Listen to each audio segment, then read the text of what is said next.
नमस्ते दोस्तों। अगर ये वीडियो आपको कल से पहले मिल रहा है तो यकीन मानिए भगवान जी का आपके लिए इशारा है।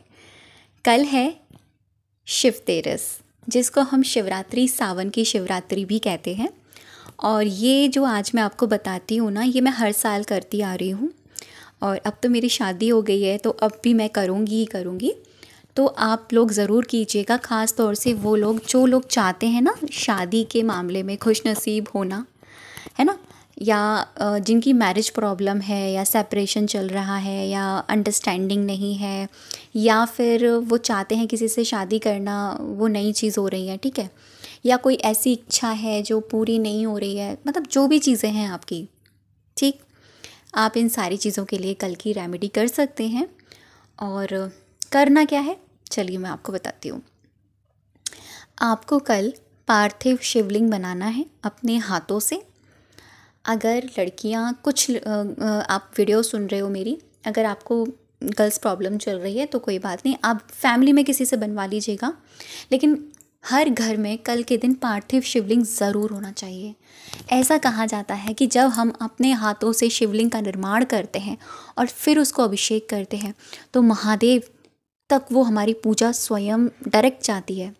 माता पार्वती महादेव तक हमारी वो अरदास तुरंत जाती है। ठीक है, तो करना क्या है, थोड़ी सी मिट्टी लीजिएगा। ये मिट्टी आप गमले की भी ले सकते हैं, गमले की भी मिट्टी आप ले सकते हैं।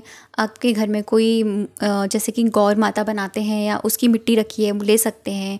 चूल्हे वगैरह की कोई मिट्टी ऐसी होती है जैसे चिकनी होती है, वो भी आप ले सकते हैं कि आप इजीली बना पाएँ।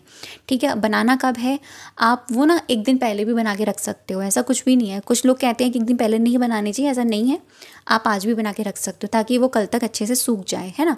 कल सुबह भी बना के रख सकते हो क्योंकि पूजा आपको शाम को करनी है, यानी प्रदोष काल में करनी है पूजा आपको, जैसे कि 6:30 के बाद, मतलब 6 बजे के बाद ही आपको पूजा करनी है।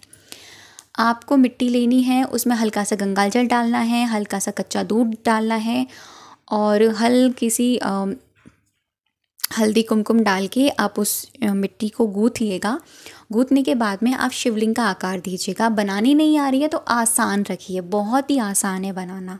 ठीक है, आपने जब शिवलिंग बना ली, छोटी सी बना लीजिए, कोई प्रॉब्लम नहीं है, बना ली।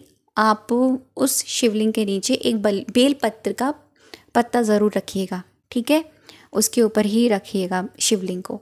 अब आपने बना ली। वैसे तो इसका विधान बहुत बताया जा रहा है, आप लोगों को तो पता ही होगा, कुछ लोगों को पता होगा, लेकिन जितना इजी रखोगे उतना ही ज़्यादा अच्छा है, क्योंकि भोलेनाथ तो भोले हैं ना, वो तो हमारी किसी भी चीज़ से प्रसन्न हो जाते हैं। अगर आप इस तरह से, बस आपको अपने हाथों से शिवलिंग बनानी है, घर में ज़रूर बनानी है, इतना याद रखिएगा।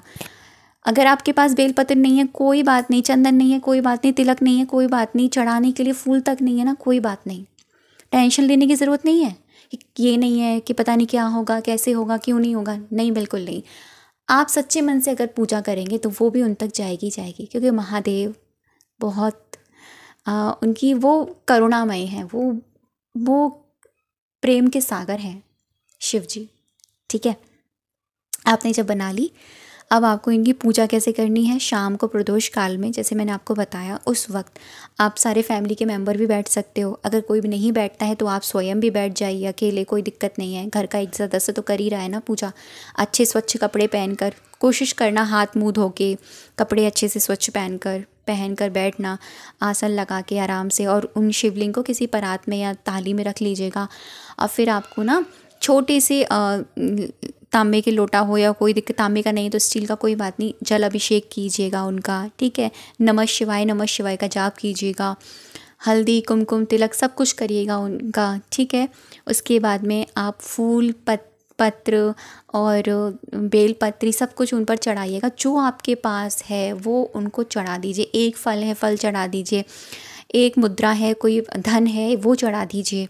ठीक है, जो है आपके पास वो चढ़ा दीजिए, लेकिन हाँ, एक चावल का साबुत दाना ज़रूर चढ़ाइएगा। ठीक है, सिर्फ एक, वो चढ़ा दीजिए। आपने सारी चीज़ें कर दी, सुगंध कर दी, सब कुछ कर दिया।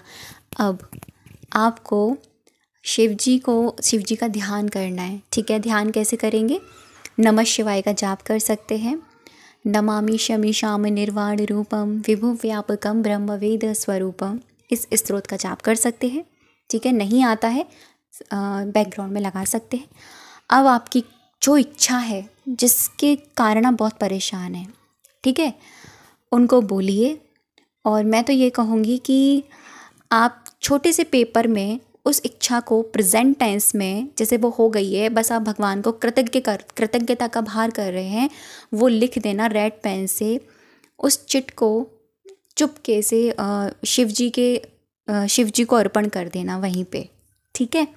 फिर जब वो जल में ही हो जाएगी उस वक्त, ठीक, अगर कोई देख ले तो कोई बात नहीं, अगर कोई देखता है तो आप ना जब इनका वो करेंगे ना, गमले में रखने जाएंगे इनको, क्योंकि इसके बाद तो आप गमले में रखेंगे पूजा करने के बाद में, तब उस गमले में भी आप उस मिट्टी के नीचे रख देना जिस मिट्टी पर आप ये शिवलिंग रखने वाले हो, ठीक है। बस सच्चे दिल से आप ये कीजिएगा, और सच्चे मन से की हुई पूजा भगवान तक ज़रूर जाती है। बस यही थी छोटी सी रेमेडी जो कल आपको करनी है। जो आपका भाव आ रहा है, जैसा भाव है वैसा कीजिएगा। बस इतना कहूँगी कि सच्चे दिल से करिएगा, ऐसा नहीं करना कि इसको करने से ये हो जाएगा, बिल्कुल नहीं। मांगने की भावना से मत कीजिएगा, देने की भावना से कीजिए कि आज मुझे अपने प्रभु को अपना समय देना है, आज मुझे अपने प्रभु को अपना वक्त देना है, अपने शिव बाबा को अपना वक्त देना है, ठीक है। तो थैंक यू सो मच अब तक की वीडियो पर बने रहने के लिए और मुझे सुनने के लिए। ओम नमः शिवाय। आप सभी की इच्छाएं पूरी हों और भगवान आप सभी की ज़िंदगी में ढेर सारी खुशियाँ दें, सबकी ज़िंदगी ब्लेस्ड रहे, हैप्पी रहे, हेल्दी रहे, रिलेशनशिप अच्छे रहे, धन अच्छा रहे और सब लोग सक्सेसफुल रहे। Thank you so much.